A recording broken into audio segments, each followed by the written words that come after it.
Hey everyone, welcome to the Executive Edge podcast. I'm Jahmad Canley, founder of Potential Unleashed Consulting. I sit down with founders, executives, and high performers to unpack what really gives leaders their executive edge. In a world where everyone has access to the same tools and information, what actually separates the exceptional from the average? Hey everyone, welcome to today's episode of Executive Edge. Today we are joined by Henrena. Henrena, thank you so much for joining us today. Thank you for having me. My pleasure. I'm already super excited about today's conversation. So, Henrena, one question I always like to start off with is what is one thing that you think leaders should be thinking about today? And today could be from any perspective that you choose. It can be from just kind of today being, a regular day. It could be from the political landscape. It could be from anywhere that you want. But what's one thing you think leaders should be thinking about today? Well, I think just recognizing the complexity that we're all existing in, I think leaders should be thinking about how to balance that in well-being. Um, for self, for sure, because you have to sustain yourself in your leadership capacity, but also for those that have helped to advance the work. So I think well-being is a very important area um, that we should have shared ownership around. Yeah, thank you so much. You actually just sparked so many different ideas and questions for me just on that. So I thank you. So often when I hear leaders talk about well-being, it is from that perspective of taking care of those who we help lead. And with all of the movement, I would say today around servant leadership, I have found that one of those areas that leaders often are not thinking about is their own well-being. So any tips or suggestions that you might give to leaders, or even why it's important to think about their own well-being, and how do you do that with also being a servant leader? Yeah, I think those are great questions. And I chuckle because I haven't figured it out Yeah. as a leader, eldest daughter also. um, I haven't figured it out, but I think that one of the things that I really try to do in my messaging and in the my spheres of influence is to just recognizing the importance of pausing and truly pausing. And so, sometimes we pause and we're multitasking in our heads or our body has sat down, but we're just not settled. And so finding opportunities, practices, things that allow you to truly slow down. Um, because I think for leadership, pacing yourself is critical. You don't want to burn yourself out. Definitely Yeah. don't want to burn the team out. Yeah. And so figuring out how to balance that pacing, yeah, that's pretty critical at any stage of leadership. Yeah. Thank you for that. As you were speaking, it just makes me reflect on my own self and my own leadership. And I know that I am a better leader when I am also taking care of myself. And as you were talking about, like, you don't want to burn yourself out or your team out, it just made me think, like, yeah, you know, when I'm burned out, I'm not my best self. And so, just as people are listening to this, just think about that. If you want to show up as your best self, think about what Henrena just said about taking care of yourself, and not just yourself, but also your team. And, how you do that, those things collectively together. So, Henrena, one of the things that is kind of making me think about too is just in your role in leadership, and just, your, not your role, excuse me, what I meant to say was like your journey in leadership. What role has coaches or mentors played in that for you? Yeah, um, I think they've been critical. And so I think what's interesting about my path is that I don't know that I could say that I've had mentors as I was defining them, not had an individual or any configuration of sorts that has helped me along my career path. Yeah. Someone who I can learn from who's had the same or similar experience.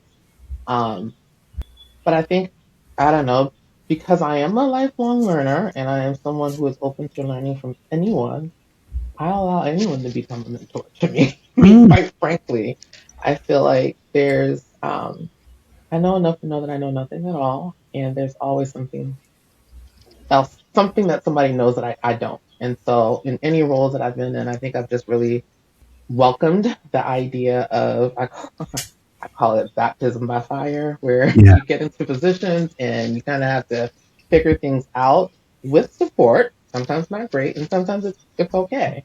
But I think those moments have allowed me to seek out specific skills or competencies in individuals that I now reflect and say, okay, yeah, I could see how that shaped my leadership.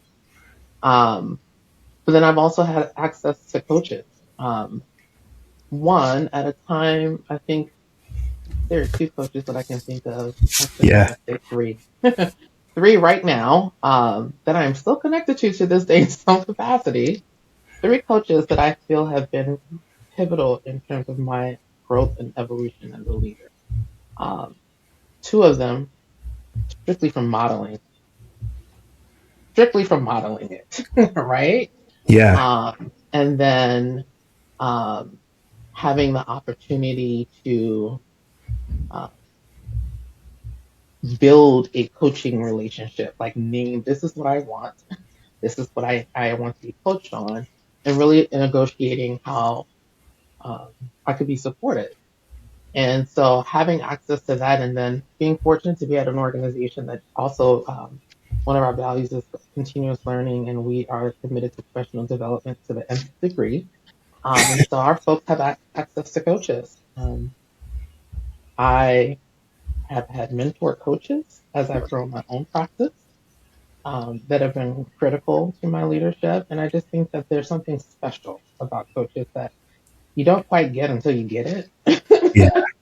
um, Yeah, I would say my first 2 years of actually going through a formal coaching engagement with an external coach, executive coach.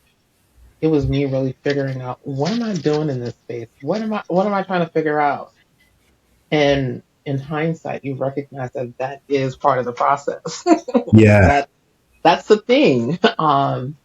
And sometimes people run from it, and sometimes people run into it. Yeah. Thank you. Once again, just in that, it has me thinking about so many different things. And one of the things I'm hearing in that is your willingness, your openness, and your willingness to be coached.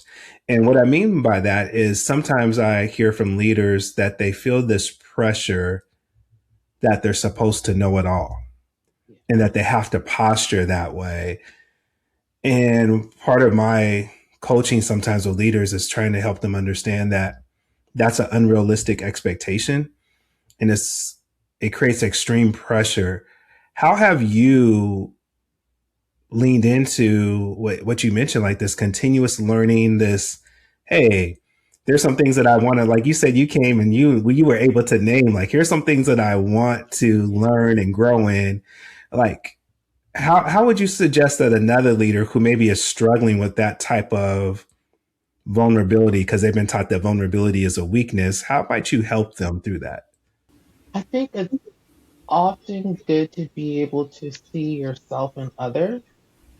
And so, in an absence of having an identified mentor, I think it's always helpful to try to identify anyone in your life that exhibits traits that are desirable, and to unpack what they believe they would have to do to get there. Because everybody's path is different. And I Yeah. think just in that conversation about what they're willing to do, that's kind of where the magic happens. It's like, okay, well, if you want this, but you're doing this, now what? Right? And so Yeah. I think sometimes we know the things that we need to do in terms of adjusting and adapting. Um, because I believe we all have default personalities, but sometimes you just have to flex some other aspects a little bit more. And sometimes there are different barriers that prevent people from flexing. And so we just try to figure out what are those barriers and how can we eliminate them one at a time, as long as it takes. Yeah. Yeah. Thank you. The follow up question to that would be, how important do you think it is as a leader to then also, because you mentioned that, I think you mentioned two of the coaches just modeled. Yeah, So, how important would you think, do you feel it critical. is for leaders to lean into that type of thing of coaching or mentoring, even if it's just modeling? How important do you think that is? I think it is critically important.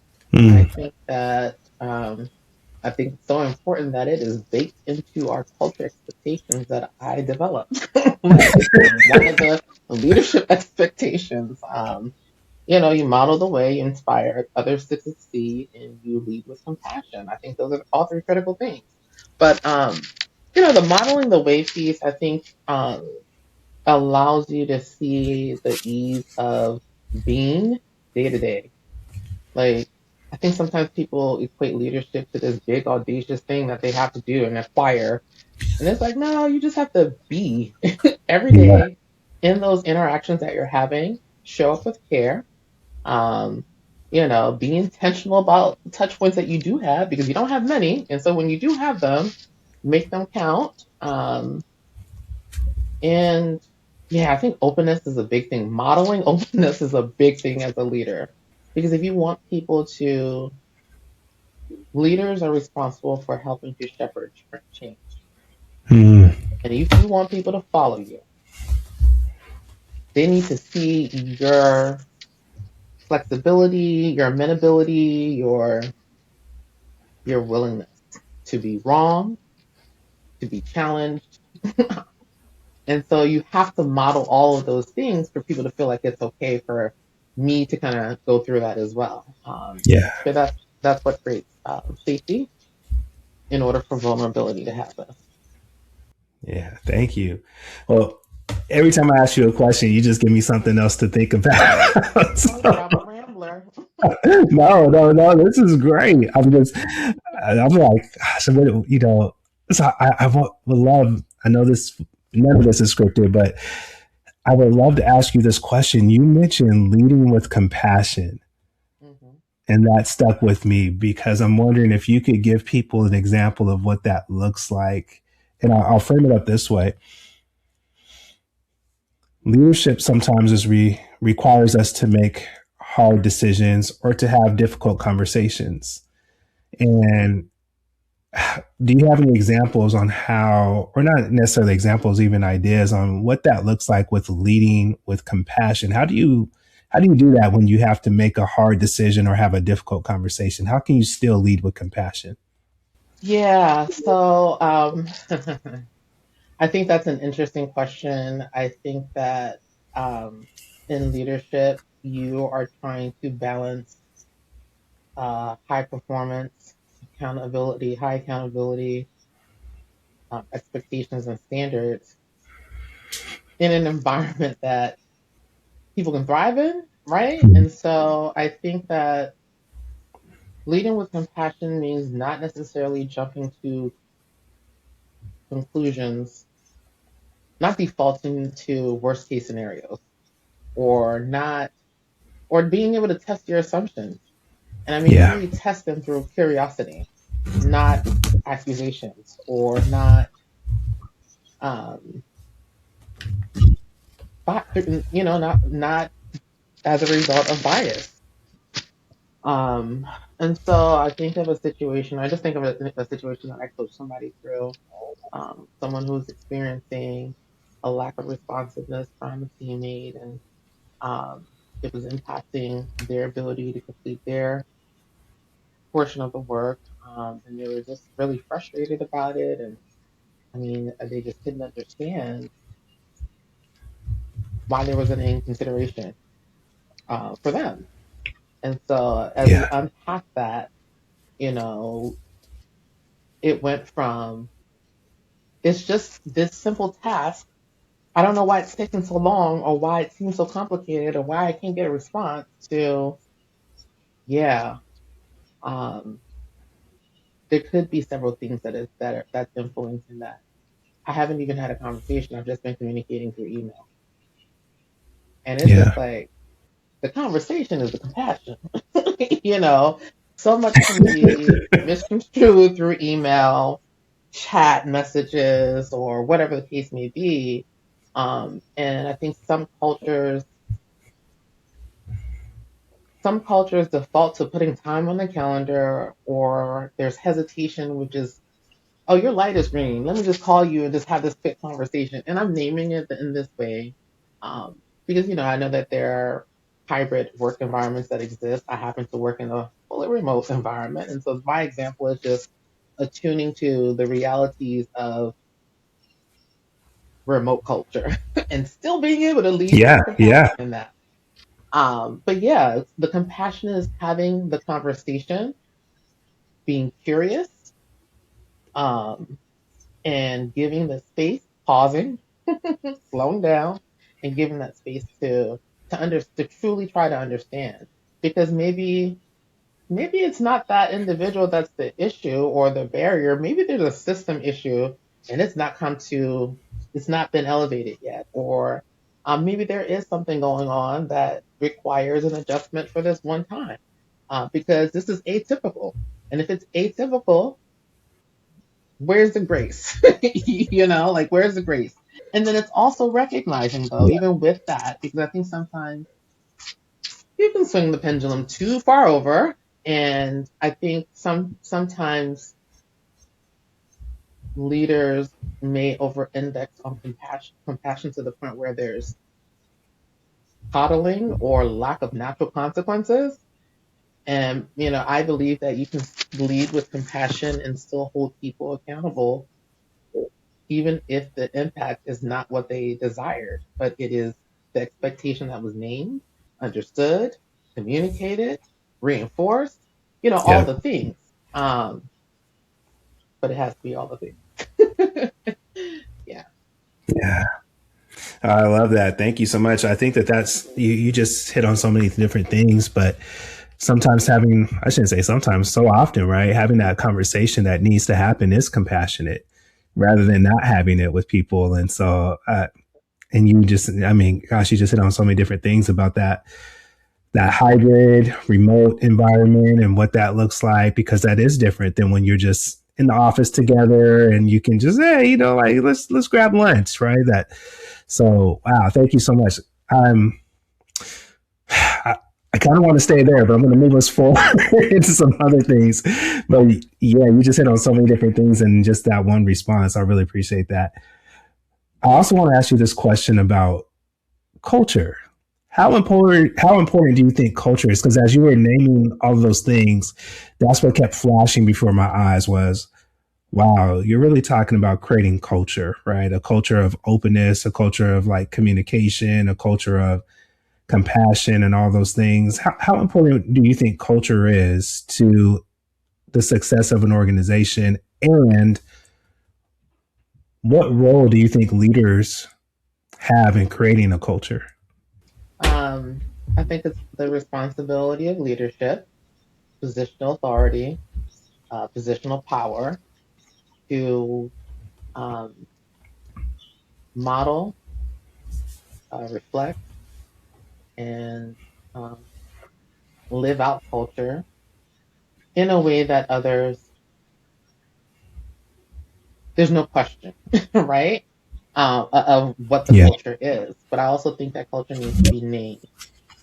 Culture is something that is fluid, something that is cultivated, something that is integrated. And so there's multiple facets, layers of culture, language, different artifacts and such. And so I think that when I think about leadership and them owning culture, it's what are the behaviors that I'm modeling in this organization that demonstrate for the rest of the team that it's okay to make a mistake, and yeah, let's talk about it and work towards the best possible solution. Um, what does it look like hmm, for me to recognize that trust has been broken, but it needs to be repaired? And trust is not all or nothing. Like it's a spectrum, yeah, there's care, sincerity, reliability, competence. Which one is it? Let's talk about it. Um, yeah, I think that culture is the waters that we swim in. Like it is the conditions that allow the thing that you want to actually happen as well as you want it. And so if you're not tending to it, if you're not caring Mhm. for it, you're not paying attention to it, you're gonna get something. But it's not gonna be um, it's not gonna be what you wanted because you there lacks intention. It could be the complete opposite of what you wanted actually because it lacks intention. And so I think sometimes, well, different industries I think lean into culture in different ways. In the nonprofit or philanthropic space, um, I think it's a really interesting space or area to lean into, knowing that philanthropic organizations are intended to be for the common good, right? And there's still waters that we swim in that aren't aligned in some of the common good ways that we think that they should be. And so culture is critical. Invest in it, spend time trying to understand it and shaping it. Yeah, thank you. You as you were speaking, you hit on something that it made me reflect on as you were talking about creating a culture where people feel or believe it's okay to make a mistake. And I, for years, thought I was creating that type of culture very intentionally. And one day I was having a conversation with one of my colleagues, and they said, "You do a really good job in trying to create this culture, and I think you're very intentional about that." They said, "But you make us question if it's okay to make a mistake." And I said, "Well, what do you mean?" I always say, like, we need to fail more often. We need to do these things and try these things. And they said, "Yeah, but we watch the lack of grace you have for yourself when you make a mistake." And I said, "What?" And they said, "Yeah, you like anytime we make a mistake, you tell us it's all good, no problem, and everything else, and let's move forward and let's think about what we learned from it." They said, "But anytime that you make a mistake, you don't extend that same grace to yourself. So it makes us wonder, even though your mouth is telling us it's okay, what's he really thinking about us inside? Because we watch how you treat yourself when you make a mistake." And that to me was like, oh, oh. So, to me, that ties in with so many things that you talked about the modeling, because I thought I was saying it, but I wasn't necessarily modeling it as they were watching me. So yeah, thank you. I hadn't thought about that in some time until you just mentioned that. So thank you. Yeah. Absolutely. Oh, oh my goodness, I just looked up. So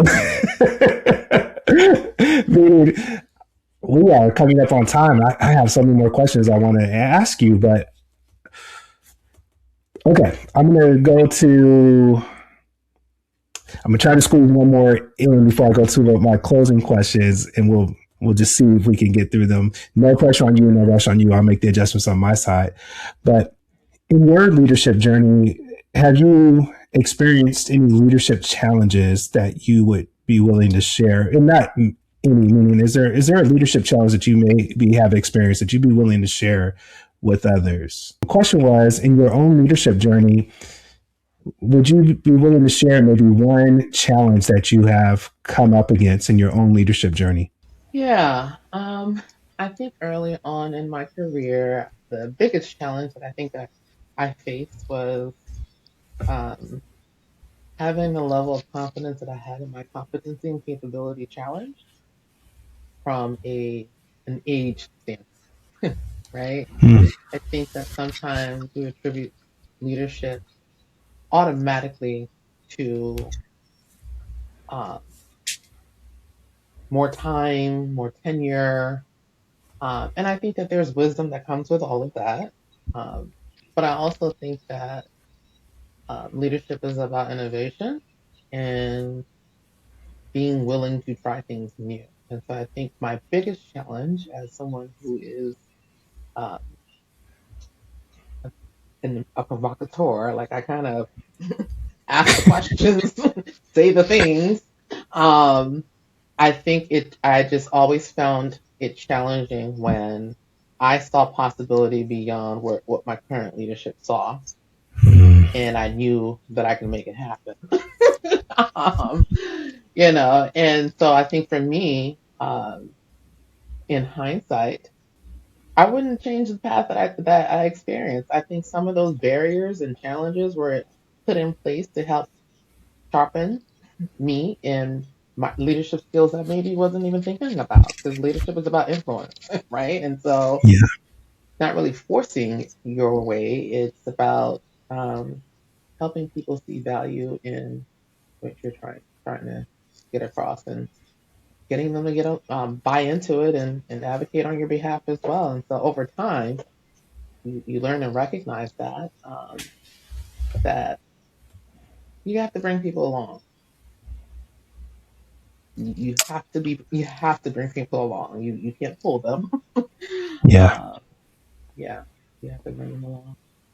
Yeah. Thank you. What a joy. That to me goes for people who are not only maybe more youthful in their leadership, but also for those of us who are not youthful in our leadership, who might be looking at some of those more youthful leaders and thinking they're not ready yet, or what do they have to offer. So yeah, I think that Joe goes both ways. So thank you for that. Mhm. Well, in my final questions, I'll throw two out there to you. You can choose to pick one or the other, or answer both. And that would be, if you were to recommend any books, are there any books that you would recommend? And then the second would be, maybe you kind of answered this one already, and that is, if you had to give yourself some advice early on in your leadership journey, what would that be? Yeah, if I could give myself advice early on, I would give myself, I would encourage me to get more comfortable being uncomfortable. Hmm. Um, because I think that for better or worse, when you are someone who tends to go against the grain, in some situations you find yourself assimilating or integrating in a way where, things um, get diminished. And I think I would just encourage myself to um, continue along the journey of self mastery, but also be okay if someone doesn't necessarily see things your way. Yeah. Um, and also at the same time, still being open to others, but just be okay. Um, yeah, you don't have to go along to get along. Yeah. Yeah. Well, so true. Well, thank you so very much, Henrita, on just everything you shared today. So many, so many nuggets, so many jewels on so many different points, from coaching to culture to even what you just mentioned about if you're younger in the leadership journey, what you, how we might think of ourselves. But then also, again, if you have someone who is younger in the leadership journey, I mean, just so many pieces that I just really appreciate that you shared today. So thank you again for taking the time to be with us today, folks. Again, you can find Henrena on LinkedIn, and please, please, please, I know you enjoyed today's episode. Share some love, comments for Henrena. And Henrena, thank you so much. I would love to have you as a guest in the future on today's episode, especially with what you just hit me with at the very end, when you're like, when you're a person who, is not always going with the grain. I think that that's a whole topic within itself. And I would really love to unpack that further and just hear more about that, and all the things that people could learn from your experience and what that looks like. So thank you so much. Yeah, thank you for having me and creating the platform, and I'd be happy to come back and talk some more. All right. Well, thank you. Take care, everyone. Henrina, have a great day. And everyone else, thank you so much for listening in today.